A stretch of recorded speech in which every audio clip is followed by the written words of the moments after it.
வணக்கம் குட்டீஸ், தமிழோடு பழகலாம். குட்டீஸ், இந்த கேள்வி வந்து 100வது வீடியோக்கான கேள்வி. இது ஒரு பாயாசம், பெயர் பன்னீர் பாயாசம்.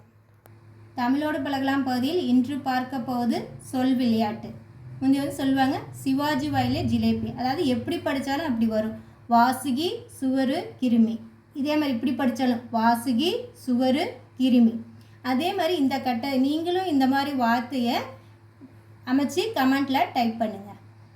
வீடியோவை சப்ஸ்கிரைப் பண்ணாதவங்க சப்ஸ்கிரைப் பண்ணுங்கள், லைக் பண்ணுங்கள், ஷேர் பண்ணுங்கள், கமெண்ட் பண்ணுங்கள். குட்டீஸ், கதை பகுதியில் இன்றைக்கி திருக்குறள் கதையை படிக்கலாம் வாங்க. திருக்குறள் குறள் 86. செல் விருந்தோம்பி வருவிருந்து பார்த்திருப்பான் நல் விருந்து வானத்தவர்க்கு. அப்படின்னா நம்ம வீட்டுக்கு வர விருந்தினரை வந்து நம்ம நல்லா கவனிச்சுட்டு அப்புறம் இனிமேல் வர விருந்தினரையும் நம்ம எதிர்பார்த்து காத்திருக்காங்களே, அந்த மாதிரி காத்திருக்கிறவங்களுக்கு வானுலகத்தில் மேல் உலகத்தில் வந்து தேவர்களே நம்மளை நல்லா கவனிப்பாங்க. நம்ம அவங்களுக்கு விருந்தாளியாக போவோம், அவங்க நல்லா நம்மளை கவனிப்பாங்க. அதுதான் இதோடைய பொருள். விருந்தோம்பல் அப்படின்னா விருந்தோம்பல்ங்கிறதே நம்ம தமிழர்களுடைய தனி பண்பாடு. அதாவது வீட்டுக்கு யாராவது கெஸ்ட்டு, ஃப்ரெண்டு, ரிலேஷன் அது மாதிரி வரப்போ நம்ம அவங்கள நல்லா கவனிக்கிறோம்ல, சாப்பாடு கொடுத்து நல்லா உபசரிக்கிறோம். அப்படி வசதி இல்லாதவங்க கூட ஒரு டீயோ தண்ணியோ கொடுத்து வரவங்கள நல்லா கவனித்து அனுப்புவாங்க இல்லையா, அவங்களால முடிஞ்சதை அது மாதிரி கவனித்து அனுப்புகிறது தான் விருந்தோம்பல். அதுதான் நம்மளுடைய வழக்கம். இதுதான் இந்த திருக்குறள். இது ரிலேட்டடாக உள்ள கதையை நம்ம இன்றைக்கி கேட்கலாம் வாங்க. கதையின் தலைப்பு விருந்தோம்பும் பண்பு. ஒரு வேடன் இருந்தான். அவன் என்ன செய்கிறான், காட்டுக்கு போய் டெய்லி வேட்டையாடிட்டு வந்து அந்த பறவைகளையோ விலங்குகளையோ பிடிச்சி அதை விற்று காசாக்கி குடும்பம் நடத்திட்டு வந்தான். அவன் வேட்டைக்கு போகிறப்ப வலையும் எடுத்துகிட்டு போய் வேட்டை போகிறான். இது மாதிரி போகிறப்ப ஒரு தடவை குளிர்காலமாக இருக்குது. அதிகாலையில் அவன் வேட்டைக்கு காட்டுக்கு போகிறான். அன்னைக்கும் பார்த்து அவனுக்கு ஒரு பறவையோ ஒரு விலங்கு எதுவுமே அவனுக்கு கிடைக்கல.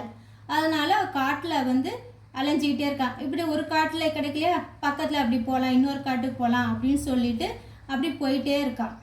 இப்படியே போயிட்டே இருக்கப்ப ஒரு நாள் ஃபுல்லாக ஆகிடுது. அது ரொம்ப வீட்டிலேருந்து அவன் ரொம்ப தூரத்துக்கு வந்துடுறான்.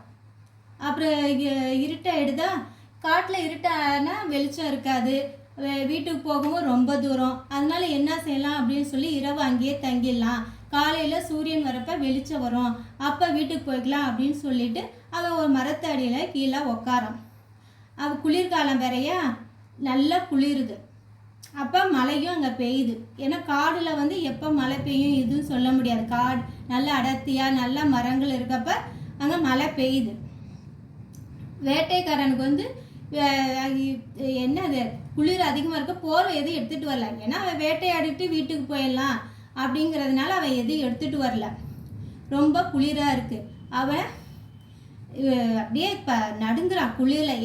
எவ்வளோ சும்மா சிட்டிலேயே நல்லா இதுவாக இருக்கும், காடுங்கிறப்ப நிறைய மரங்கள் செடி கொடிலாம் இருக்கப்ப குளிர் அதிகமாக இருக்குது. அவனால் நடுக்கம் தாங்க முடியல. அவன் ஒரு மரத்தடியில் உக்காந்துருக்கான். சரி விடியட்டும் போகலாம் அப்படின்னு சொல்லிட்டு அந்த மரத்துல மேலே ஒரு ஜோடி புறாக்கள் கூடு கட்டி வாழ்ந்துட்டு வருது. அவன் அந்த புறாக்கள் வந்து இந்த வேட்டைக்காரன் கஷ்டப்படுறத பார்க்குது.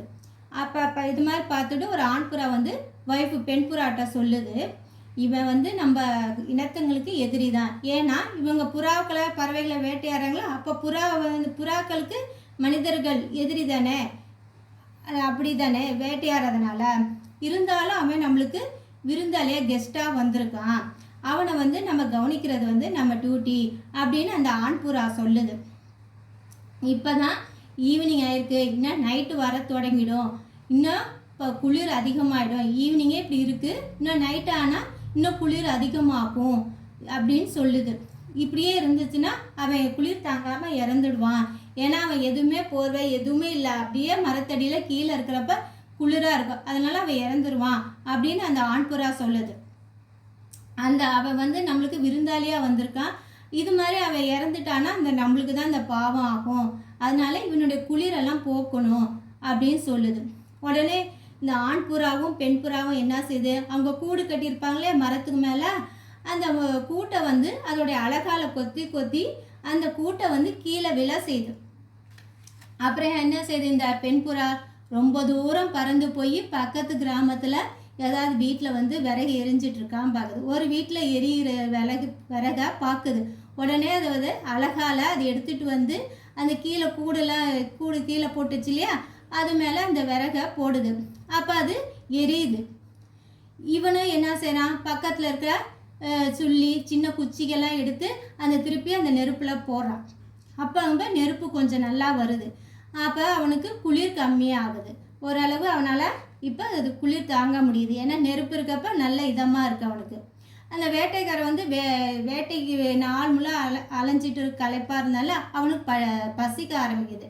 ஏன்னா அவன் எதுவுமே சாப்பிடல. காலையிலேருந்து ஏதாவது பறவைகள் கிடைக்குமா விலங்குகள் கிடைக்குமான்னு அவன் அலைஞ்சிட்டே இருந்தான் இல்லையா, அதனால் அவனுக்கு களைப்பாகவும் இருக்குது பட்டினியாகவும் இருக்குது. அதனால் இப்போ வெளிச்சம் வந்துருச்சு கொஞ்சம். அந்த நெருப்பு மூட்டினோன்னு சரி பக்கத்தில் ஏதாவது மரத்தில் ஏதாவது பழம் கிடைக்குதா அப்படின்னு அவன் பார்க்க தொடங்குறான். இதை வந்து பெண் புறா வந்து பார்த்துட்டு ஆண் புறாட்ட சொல்லுது. இவன் வந்து என்ன சொல்ல, விருந்தாளிங்க வந்து தெய்வத்துக்கு சமம். அவங்க யார் வீட்டிலேருந்து விருந்தாளிங்க வந்து சாப்பிடாம போகிறாங்களோ அவங்க இத்தனை வரைக்கும் செஞ்ச புண்ணியெல்லாம் மறைஞ்சு போயிடுமா அப்படின்னு சொல்லுது. அதாவது என்ன, நம்ம வந்து விருந்தாளிகளை வந்து கவனித்து அனுப்பணும். அப்படி இல்லை அப்படின்னா நம்ம இத்தனை வருஷம் செஞ்ச புண்ணியெல்லாம் போயிடும் அப்படின்னு சொல்லுது. இந்த வேட்டைக்காரன் வந்து நம்மளுடைய கெஸ்ட்டாக வந்திருக்கான், அவன் பசியோடவும் இருக்கான், இவன் பசியே போக்குறதுக்கு நம்மகிட்ட ஒன்றும் இல்லை அப்படின்னு சொல்லுது. புறாயத்தில் அப்படி என்ன இருக்கும் இல்லையா. அதனால் இந்த பெண் புறா என்ன சொல்லுது, நான் இந்த நெருப்பு எரியிற நெருப்பில் வந்து நான் குதிச்சுறேன், அவன் இந்த மாமிசத்தை சாப்பிட்டு வயிறு நிரம்பட்டும் அப்படின்னு சொல்லுது. இப்படி சொல்லிட்டு அந்த பெண் புறா என்ன செய்யுது, மரத்துலேருந்து அந்த நெருப்பில் குதிச்சுடுது. அப்புறம் ஆண் புறா நினைக்குது, இந்த விருந்தாளிக்கு வந்து பெண் புறாவுடைய இறைச்சி வந்து மாமிசம் வந்து எப்படி வயிறு நிரம்பும், கொஞ்சம் தானே கிடைக்கும், அவன் வந்து பசி ஃபுல்லாக அடங்காது இல்லையா அப்படின்னு சொல்லிட்டு என்ன சொல்லுது, அந்த ஆண் புறாவும் அந்த நெருப்பில் குதிச்சிடுது. அந்த நேரம் பார்த்து வானத்துலேருந்து பூக்கள் தூவுறாங்க. தேவதைகள் வந்து என்ன செய்கிறாங்க, அந்த ஆண் புறாவையும் பெண் புறாவையும் தேவலோகத்துக்கு அழைச்சிட்டு போகிறாங்க. அதுதான் இந்த குறள் அதை சொல்லுது. என்னன்னா, நம்ம வந்து வந்த விருந்தாளிகளையும் நல்லா கவனிக்கணும். இந்த வர இருக்க யாராவது வருவாங்க அப்படியே அவங்களையும் எதிர்பார்த்து காத்திருப்பவங்களுக்கு தேவர்களுக்கு நாம் விருந்தாளியாக போவோமா. அப்போ இந்த புறாக்கள் வந்து என்ன செய்யுது, அவங்க வீட்டுக்கு வந்த விருந்தாளியை நல்லா கவனிச்சதுனால என்ன தேவர்களே வந்து அதை தேவலோகத்துக்கு கூட்டிகிட்டு போயிட்டாங்க.